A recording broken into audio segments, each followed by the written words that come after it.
C'est par l'Institut Timbuktu et en collaboration avec l'ambassade des États-Unis et d'autres partenaires en compagnie de nos chefs religieux, des représentants de toutes les confessions du pays, mais aussi des organisations islamiques, des représentants de l'Église, de la société civile, les femmes et surtout les jeunes, pour essayer de lancer un dialogue national sur la question de la paix, pour qu'ensemble on puisse voir les voies et moyens de préserver notre pays des dangers qu'on retrouve ailleurs, comme au Mali, au Nigeria et dans d'autres pays, et que voir dans notre patrimoine culturel, dans notre patrimoine religieux, quels sont les éléments qui sont en faveur de la paix, en faveur de la construction de ce qu'on appelle les résiliences communautaires, pour que ce contrat social sénégalais qui fait notre fierté et qu'on nous envie partout soit préservé et que le Sénégal reste dans sa stabilité, aussi bien sur le plan politique que social. Le prétexte c'est peut-être un peu les menaces terroristes à travers le monde. Est-ce que vous avez constaté au Sénégal qu'il y a des prémices de menaces terroristes? Nous sommes là pour parler de paix parce que, alhamdoulilah, au Sénégal, remercions Dieu, le Sénégal se situe dans la catégorie des pays qui offrent encore le cadre d'une analyse prospective. Et c'est de voir,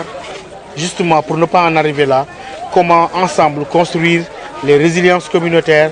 construire des modèles de prévention, surtout avec le milieu éducatif. C'est pourquoi nous avons commencé par ce lycée-là à Thiès, mais le programme s'étend aussi bien à Mbour et dans d'autres villes. Mais il y a aussi une forte participation des femmes en tant qu'éducatrices pour que notre pays soit préservé de ce fléau-là et que nous gagnions la bataille de la prévention. Parce que lorsque nous en arriverons à l'intervention, nous aurions perdu la moitié de la bataille ou la plus grande bataille. C'est pour ça que nous travaillons, nous, et nous nous consacrons exclusivement à la prévention, par l'éducation à la paix, en mobilisant la communauté éducative, en mobilisant la société civile, mais surtout travailler avec ces jeunes-là qui nous entourent aujourd'hui et qui sont l'espoir de demain pour le pays. Quand vous parlez de culture de la paix, vous semblez des fois oublier que le prophète Mohammed sallallahu alayhi wa sallam a eu à faire le djihad au nom de l'islam. Ceci n'est pas notre thématique d'aujourd'hui. Nous sommes véritablement, comme je vous l'ai dit, dans un établissement scolaire, en train de travailler avec la communauté éducative et les jeunes et les élèves pour que notre pays soit préservé de ces fléaux qu'on connaît ailleurs. Nous nous situons donc dans le domaine de la prévention et de l'éducation à la paix. Et je crois que c'est ça qui a été manifesté aujourd'hui, aussi bien par les élèves, la communauté éducative, mais aussi ces islamologues et les représentants de différentes confessions du pays, que ce soit l'islam, le christianisme, et les confréries et toutes les associations islamiques qui ensemble se mettent d'accord autour de l'essentiel. Et l'essentiel, c'est que la paix règne au Sénégal. Et comment ce programme sera décliné dans les écoles et au Sénégal en général? Nous irons à Mbour, nous irons aussi à Dakar, mais nous essayons d'étendre ce programme-là, qui est un programme pilote, à d'autres établissements du pays, mais de manière inclusive. C'est-à-dire que de la même manière que nous travaillons aujourd'hui avec les écoles de l'éducation nationale, nous travaillerons avec l'enseignement arabo-islamique, parce que c'est ça le Sénégal, c'est-à-dire ce pays qui peut tirer profit de toutes ces élites, mais quel que soit leur itinéraire de formation, quelle que soit leur appartenance religieuse et quel que soit leur mode de socialisation, mais l'essentiel c'est que la cohésion sociale qui fait la marque du Sénégal puisse persister et que ce contrat social sénégalais continue à prémunir notre pays de tous ces fléaux qu'on connaît dans d'autres pays. Waaw, li waral programme bi mooy dañu xam ni pour aar jàmm ci réew mi,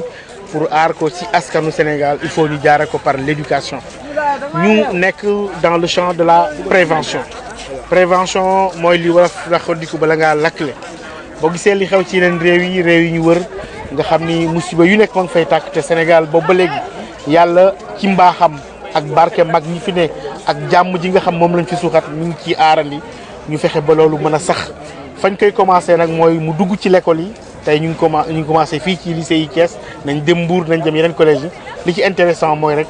Sénégal nekk ci jàmm ñu ànd ko ak la communauté éducative ànd ko ak kilifa diine yi diine bu ñu mën a bokk mooy diine yi catholique diine yi l'islam ak protestant ak keneen képp ku nekk ci réew mi daal nga indi nga bay sa waar ci nuñ mën a sàmmee jàmm ci Sénégal nga xam ni mooy mandarga Sénégal ba li nga xam ni moo xew ci yeneen réew yi te indi fa façon musiba bu nekk yàlla mën ñu ci aar mën ñu dimbali. ñu ànd ko aussi ak jigéen ñi nga xam ni ñoom ñooy yarkat yi ñoom la yàlla dénk ñu yar xale yi yar boobu nag famille yi am nañ ci wàll école yi am nañ ci wàll moo tax ñu nekk ci lycée yi ak établissement scolaire yi bëgg koy yaatal nag lool ci Sénégal dinañ jëm après ci campus yi pour que ku nekk Sénégal rek muy kilifa diine muy président association islamique foo mën a bokk noo mën a féete lan mooy sa obédience ñu ñëpp bu ñu fàtte li nga xam ni moom moo ñu wutale ñu xool nu ñu mën a fexe ba aar jàmm ji nga xam ni moo nekk Sénégal mu nekk njariñ ci réew mi yàlla aaral ñu suñu réew sàmmal ñu ko ba li nga xam ni moo yëngal réew yàlla musal ñu ci te ñun ñu ko war a commencé ci éducation moo tax ñu ne educating for peace. nan ngeen jàppee ne programme bi war na ko mën a jeexital ci élèves élèves yi wane nañu vraiment intérêt ci programme bi ñoom ñëw fees dell salle bi ba am ñu nekkoon ci biti élèves yi wane nañ ko ci seen participation ci débat yi élèves yi wane nañ ko ci seen teewaay xam ni lii ñuy def ci ñoom lañ koy jëmale te buñ koy jëmale ci ñoom c'est que c'est à juste raison parce que ndaw ñi ñooy Sénégal lu ëllëg kon lu ñu mën a fexee ba suuxat jàmm ci ñoom mooy suuxat jàmm ci réew mi ci avenir Sénégal nga xam ni Sénégal rek lañu am fu ñu mën a bokk diine ju ñu mën a bokk tarixa bu ñu mën a bokk association islamique boo mën a nekk wala église boo mën a bokk tamit li ñu boole ñun ñëpp mooy Sénégal cohésion sociale loolu moo tax lii jóg ñu bëgg ko jaarale par l'éducation par la communauté éducative par les femmes et la société civile ba mu matale réew mi. ñaata diir lay am. waaw fi mu ne nag programme bi tàmbali nañ ko tey fii ci Thiès mais defe naa na jëm ba ci juróom-ñett ba wala fukki weer am na yeneen activités yu am ci université yi nañ dem université Gaston Berger nañ dem université Cheikh Anta Diop dañu waxtaan ak femmes yi dinañu waxtaan aussi ak mouvement islamique yi dañu waxtaan ak ñi nekk ci tarixa yi bu ko defee ñëpp rek ànd ba construire li ñu tudd les résilience communautaire maanaam li nga xam ni moom la ñëpp ñeewe Sénégal mooy ak lu ñu mën a am wuute bu ñu waxtaanee rek nañ xam ne intérêt Sénégal la ñu te ci kaw ñu mën a teg loolu si suñu kanam ba jàmm ji ñu bëgg mu law ci réew mi yàlla musal ñu ci ay yi nga xam ni mooy xew ci yeneen réew loolu moo tax programme bi jóg.